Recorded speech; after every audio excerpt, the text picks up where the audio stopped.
আসসালামু আলাইকুম, সবাই কেমন আছেন? রায়ান লাইফস্টাইল ব্লগে আপনাদের স্বাগতম। নতুন দিনে নতুন আরও একটি ব্লগ শেয়ার করব আপনাদের মাঝে, আশা করি ভালো লাগবে। আর এই যে আমাদের গাছের জামগুলো খুব সুন্দর করে পেকে গেছে, কিন্তু দুঃখের বিষয় পাড়ার লোকে নেই। আর আজকে আমার ছেলে এই যে আমি জানি না বাড়ির মধ্যে রয়েছে, এই যে জাম গাছে উঠে হাজির। তো আমি আসলাম, বলল যে আমাকে একটা প্যাকেট দাও, আমি জামগুলো পেড়ে নিয়ে আসি।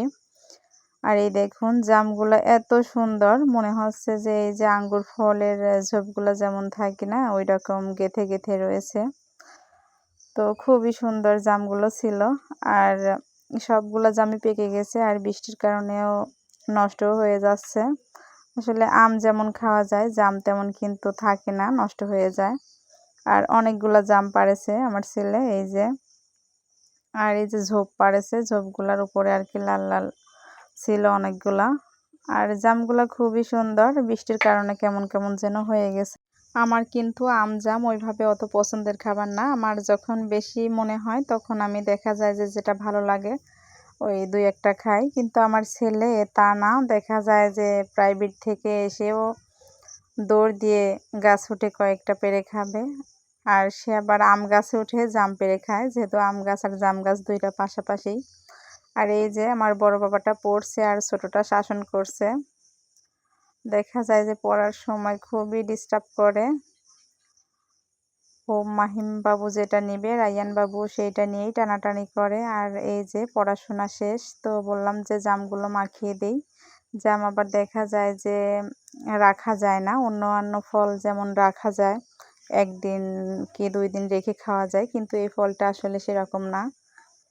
আর যেহেতু বাড়ির জিনিস, তো ওইভাবে আসলে সংরক্ষণ করাও হয় না, বাইরেই রেখে দেওয়া হয়। আর এই যে ছোট বাবু সবসময় আর কি ঝামেলা করে, প্রত্যেকটা কাজেই সে ঝামেলা করবেই। আর এই যে জামগুলা খুবই সুন্দর। আর আমাদের বাড়ির উপর এই গাছটা, আর বাড়ির বাইরেও আরেকটা আছে, আসলে ওইটাতে আর যাওয়াই হয় না। ওইটার জামগুলো আর কি ওইখানে যেসব লোকজন আছে উনিরাই খায়।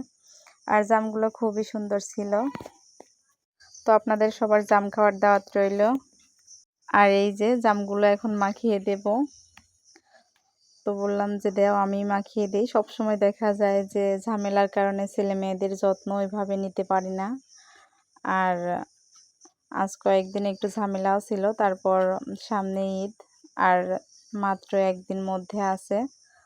তো আসলে আজকে কাজগুলো সব শেষ করে ফেলছি। তো কয়েকটা মেয়ের জন্য শুধু প্যান্ট বানাবো, আর কয়েকটা জামা বানাবো, সুতার জামা বানাবো। তো ভাবছি যে ওদেরকে এগুলো মাখিয়ে দেই, তাহলে ওরা খাবে, নইলে নষ্ট হয়ে যাবে। তো আমার ভিডিওটি যদি আপনাদের কাছে ভালো লেগে থাকে, প্লিজ লাইক দিয়ে কমেন্ট করে ভিডিওটি কন্টিনিউ দেখার চেষ্টা করবেন। আর আমি আপনাদের পাবনার বোন। আসলে আমি ওইভাবে বাইরেও কোথাও যাই না যে আপনাদের নিত্য নতুন অনেক কিছু দেখাবো। আসলে বাড়ির মধ্যে থেকে যেগুলো দেখানো যায় ওইগুলোই দেখানোর চেষ্টা করি। তো সবাই আমার পাশে থাকবেন, আপনারা পাশে থাকলে তবে আমি এগিয়ে যেতে সফল হব। আর যারা আমার চ্যানেলে নতুন, প্লিজ সবাই সাবস্ক্রাইব করে আমার পাশেই থাকুন। সাবস্ক্রাইব করে রাখলে নতুন ভিডিও আবার আমি আপলোড করার সাথে সাথে পেয়ে যাবেন। আজ কয়েকটা দিন কাজের ঝামেলায় দেখা যায় যে ভিডিও দেওয়াই আর কি ঠিক মতো হয় না, আসলে খুবই সমস্যা হয়। তারপরেও কেমন যেন ভিডিও না দিতে পারলেও ভালো লাগে না। তো ভাবলাম যে আজকে একটু দেরি হবে, তারপরেও ভিডিওটি দেব। আর এই যে এদেরকে নিয়ে জাম মাখাতে গিয়ে আমার আরও একটু দেরি হয়ে গেল। আর জামটা দেখা যায় যে এমনি খেলে কেমন যেন কষকষ লাগে, আর যদি মাখিয়ে লবণ দিয়ে খাওয়া যায় তখন মনে হয় যে ওইভাবে আসলে ওই কষ্টটা লাগে না। তো আমি আর কি ওদেরকে বলছি, তো বললো যে ঠিক আছে আম্মু আমাদেরকে মাখিয়ে দাও। তো বলেও আমি বিপদে পড়ে গেলাম, এই যে আমাকে এখন মাখাতে হচ্ছে। তো আপনারা কে কে জাম পছন্দ করেন প্লিজ কমেন্টে বলবেন। আর আজকে জাম মাখাতে গিয়ে আমার আব্বুর কথা মনে পড়ে গেল। আমার আব্বু যখন বেঁচে ছিল, মানে বিদেশ থেকে আসছিল, অসুস্থ হয়েছিল না, তখন আমি এই বাড়ির থেকে জাম নিয়ে গিয়ে দেখা যায় যে নতুন কাপড় চোপড় পরে ওই মুহূর্তেই আমার বাবাকে জাম মাখিয়ে দিয়েছিলাম। এই যে এরকম করে ঝাঁকাইছিলাম। আর আমার নতুন ওড়না খুবই সুন্দর, আর সেই ওড়নাতে সম্পূর্ণ জায়গায় এই জামের কষ ভরে গেছিলো। আসলে জামের কষটা খুবই মারাত্মক কষ, দেখা যায় যে এটা দাগ লেগে যায়, ওঠে না। তো এখনও সেই দাগটা রয়েই গেছে, ওড়নাটাও তোলা রয়েছে। তো সেই কথা মনে পড়লো, বাবাকে মাখাইয়া দিতে লাগছিলাম আর আমার ওড়নাটাতে ভরছিল। তো আসলে সব স্মৃতি রয়ে যায়, শুধু থাকে না মানুষগুলো।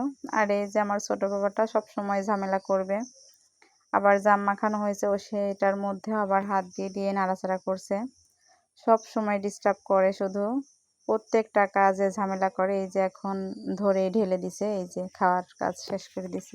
যদি একটা হাতে ধরিয়ে দেওয়া যায় সেটা খাবে না, ওরা যেখান থেকে খাচ্ছে সেগুলো খাবে। আর এই যে জামগুলো খুবই সুন্দর, পেকে একদম কালো হয়ে রয়েছে।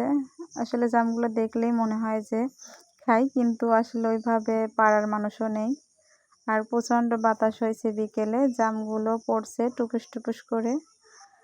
আর আমি যে বলছিলাম আমার শ্বশুর আর কি জামগুলো আমগুলো সবগুলো গাছ আর কি পুকুর পাড়ে নিয়ে গিয়ে লাগাইছে, আর মেহগনি গাছগুলো আর কি ঘরের পিছে দিয়ে লাগাইছে। মেহগনির ফলগুলো শুধু সব সময় চালের উপরে এসে এসে পড়ে। আর এই যে আমগুলো পুকুর পাড়ে নিয়ে লাগাইছে, তো সব আম পুকুরে পড়ে। তারপরে এখন বর্ষার সময় এসে যাচ্ছে, বৃষ্টি হচ্ছে, আর এই বৃষ্টিতে পানি অনেক বেড়ে যাচ্ছে। পুকুরে আর কি পানি বেশি ছিল না, তারপরে এই যে পুকুরে অনেক পানি হয়েছে। আর 2-1 দিন বৃষ্টি হলেই আর কি পুকুর ভেসে যাবে। আর এটা হচ্ছে নিচু এলাকা, বৃষ্টি হলে বন্যা হয় এইদিকে।